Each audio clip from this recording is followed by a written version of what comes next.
Well, thank you all very much for taking the time to be here on a Sunday afternoon on what I imagine may seem to many of you, it certainly does to me, extraordinarily quick notice. While the process for the new replacement of Kamala Harris for our district attorney has been predetermined after election in November, by no means did we have a predetermined choice of who would replace Kamala Harris. That process began appropriately in earnest after the final numbers came in for Attorney General Harris, and it was determined that she would be taking the oath of office as our next Attorney General. Of course, we had some other business to attend to here at City Hall, notably who would replace me as the interim mayor. A lot of work, of course, to be done on finalizing the work we did around the America's Cup and the Asian Art Museum, and one more surprise we'll leave you with for tomorrow. And as you know, tomorrow at 1 I'll be taking over as our next Lieutenant Governor. And so we had at least one of you care about that, thank you.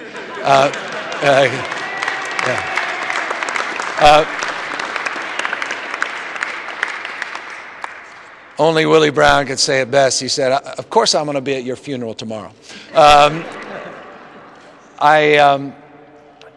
have taken this decision very, very seriously, and of course very personally, because unlike other decisions require some concurrence and require collaborative effort in terms of the ultimate determination. This was a different kind of collaborative effort where ultimately the decision was mine. And I have spent a great deal of time interviewing people formally and informally and thinking through what qualities, what skill sets, what kind of person would make for an outstanding district attorney.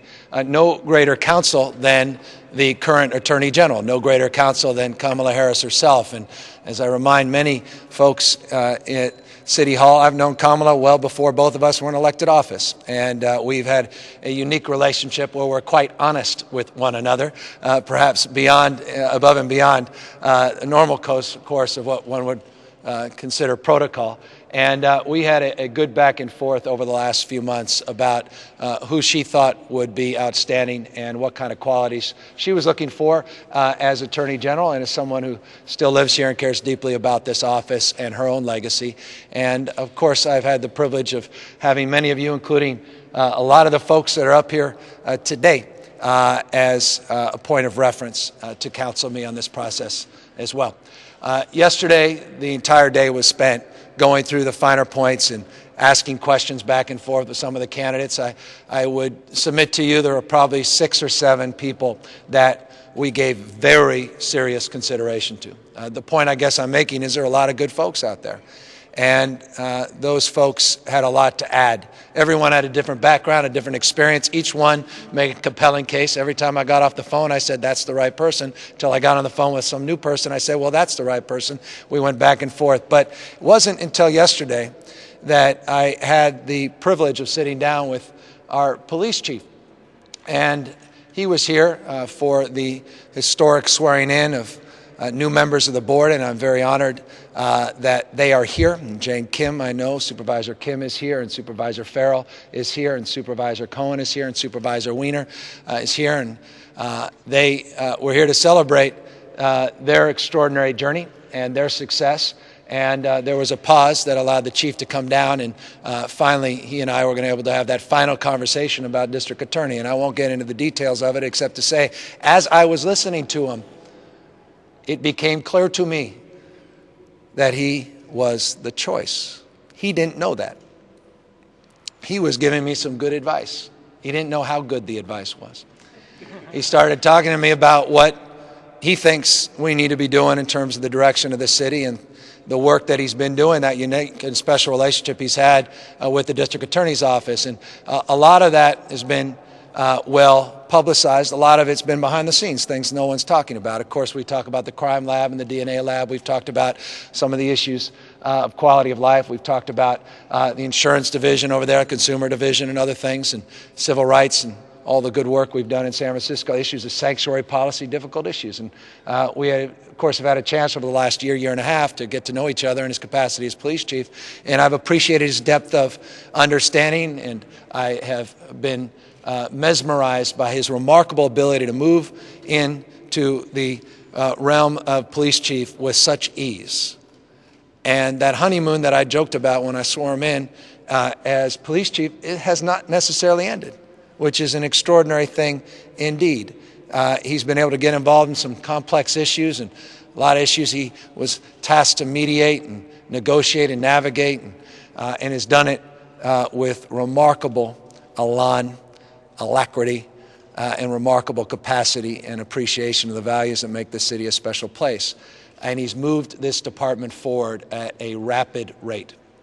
Some of the lowest crime rates in our city's history, arguably the lowest crime rates in our city's history. And that reform, though by no means done, is starting to truly take hold and take shape. And so when we sat down to talk about the next district attorney, we talked in more detail about how we can build a stronger collaborative between our various law enforcement agencies, and how we can start building real partnerships between the police department, the district attorney's office, how we can work with our judicial branch. And I know that presiding Judge Feinstein is here, and Judge McBride and others. We've had long conversations about how we can build a stronger collaborative. And it was in the course of that conversation, with his unique appreciation of the importance of that and understanding of how to get it done, that the decision was made, though I had no idea if he was interested. In many ways, like Ed Lee, he didn't seek this job. And he didn't even know he was necessarily being auditioned. But we were there talking, and I threw out, and this is getting perhaps too much into the weeds, but this will be the end of my private conversation, publicly at least. I said, well, what about you? And he kind of kept talking over me. And then he said, wait a second, are you serious? I said, well, unless you can come up with some other names, as good as those names and your recommendations are, and they are good, keep thinking. And I said, you can keep thinking up until 5 or so tonight. And this is 2. I said, think quickly. My time is up. And he thought about it, and Steve Cava, I asked and tasked to call the chief. I said, Steve, I want to know if he's interested, because I need to make a decision this evening. This is last night. And he said, I think he is. And we then processed this in earnest. See, you didn't know this, many of you. Our police chief happens to be a lawyer. And his experience there is quite unique, and he can talk about it a little bit more. Member of the California Bar, he's served in some unique and interesting capacities in that role as well. And I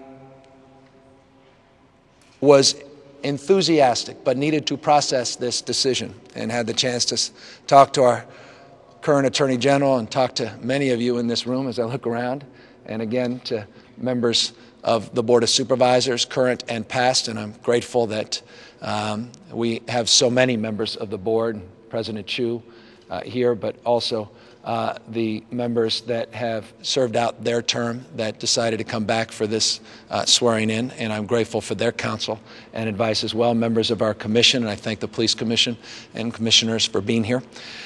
We are here because of their counsel and advice, and because of the outstanding job the chief has done in this city as our police chief. And I'm very proud that I am about to swear in Chief George Gascón as the next district attorney for the city and county of San Francisco.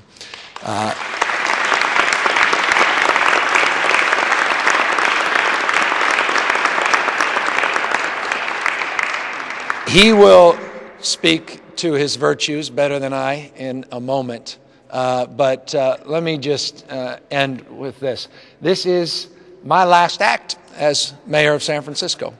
And as they say when we swear folks in, and Mayors this is not to be taken lightly, but thoughtfully with a deep realization of its obligations and commitment and the like. And so this is not with heavy heart, it's with sound mind that this decision was made. The heavy heart is my own, that it's the last decision I make, but it's one of the biggest decisions that I will have made as mayor, and I can assure you I have great confidence that it will be one of the best decisions I've made as mayor of San Francisco. And I want to just thank all of you for the privilege of a lifetime. This has been an honor unimagined, and I am grateful for this moment in time. And I will remind all of the elected officials here, and I thank Sheriff Hennessy for being here, and I thank our public defender, Jeff Adachi, for being here, and I'm grateful that Dennis Herrera, our city attorney, is here. City administrator has only been on our minds the last week. All for being here, and I remind all of us that we come and go. We're given that moment in time. And the purpose is to do the right thing always and stand on principles. Principles transcend. And don't look back and regret. Woulda, coulda, shoulda. The worst thing in life is to be given this privilege and say, I woulda, coulda, I shoulda. And I feel like we gave it our all, and I think this appointment, I hope, demonstrates that to the people of this great city. So with that, I'm going to now ask our chief to come here to take the oath and then make comments. Again, I thank all of you for taking the time today. Chief?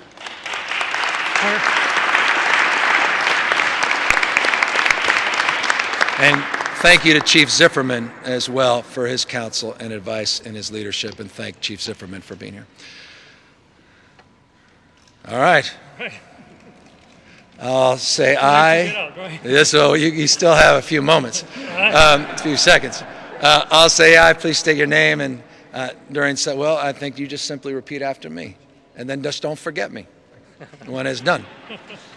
I, George Gascón, do solemnly swear that I will support and defend the Constitution of the United States and the Constitution of the State of California against all enemies, foreign and domestic, that I will bear true faith and allegiance to the same, that I take this obligation freely without any mental reservation or purpose of evasion, and that I will well and faithfully discharge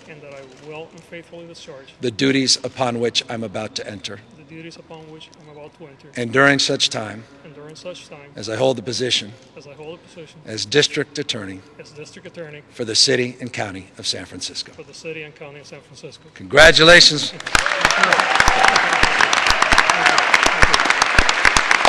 Ladies and gentlemen, San Francisco's new District Attorney. Thank you. Thank you. Thank you.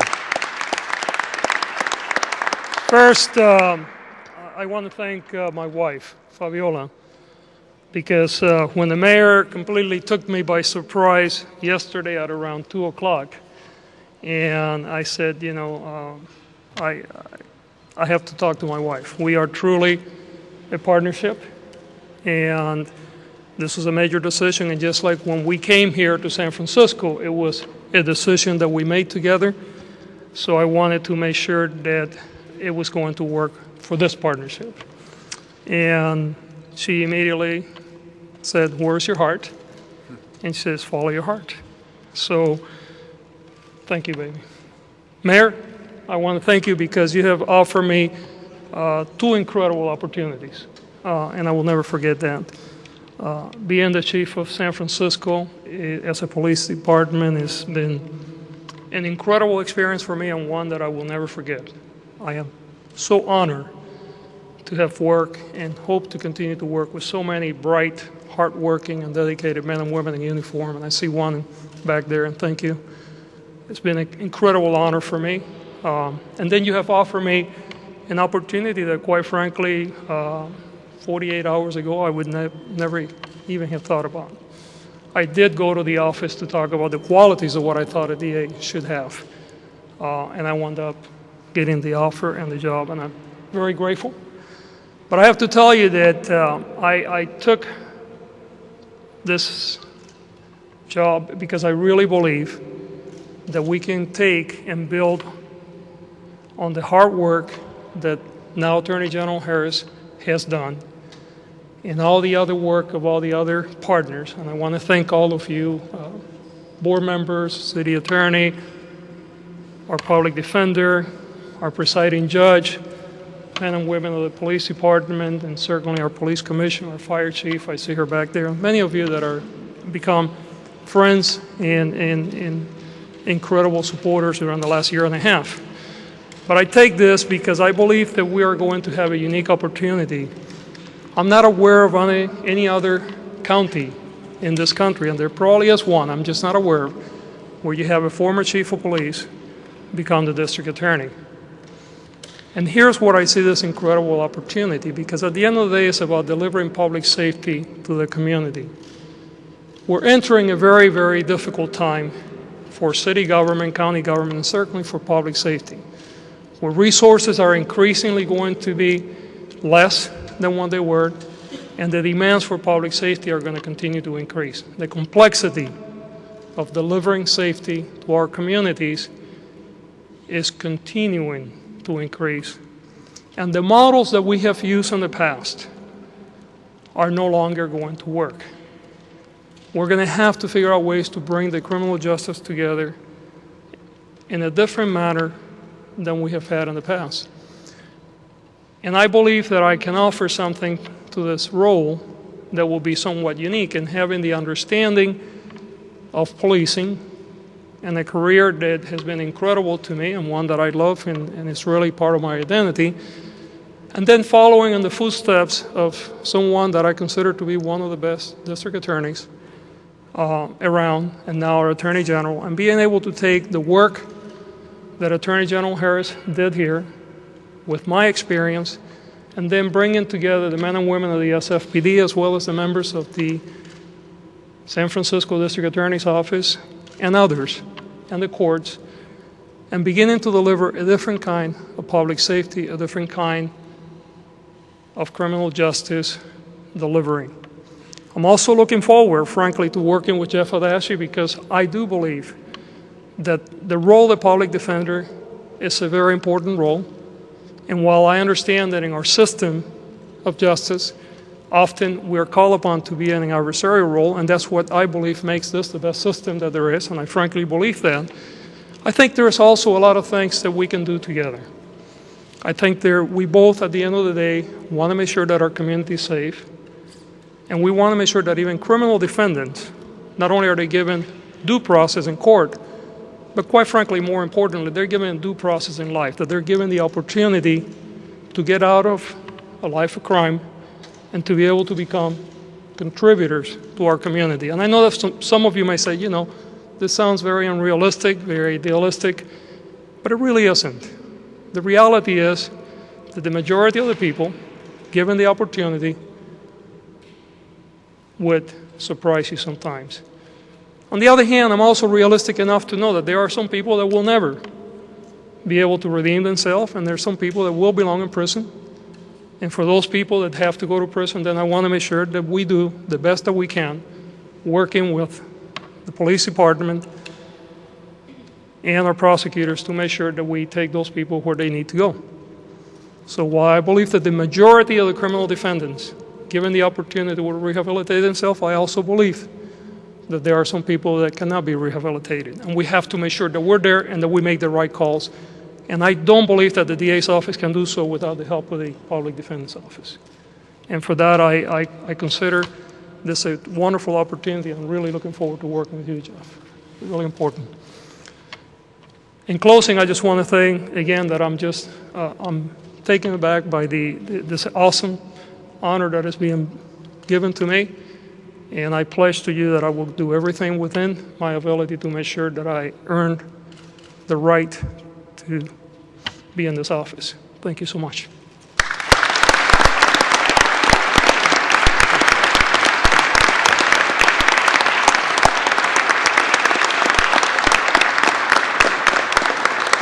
Thank you to our treasurer, and thank you, Chief Joanne Hayes-White. Only thing I will add is our new acting police chief in San Francisco is Chief Godin, who will be serving in that capacity until the police commission. Mr. Mizuko and others, president of the commission, will be quickly forwarding to the new mayor recommendations for a permanent selection, and that process is, I assure you, already underway. Thank you all very much for being here.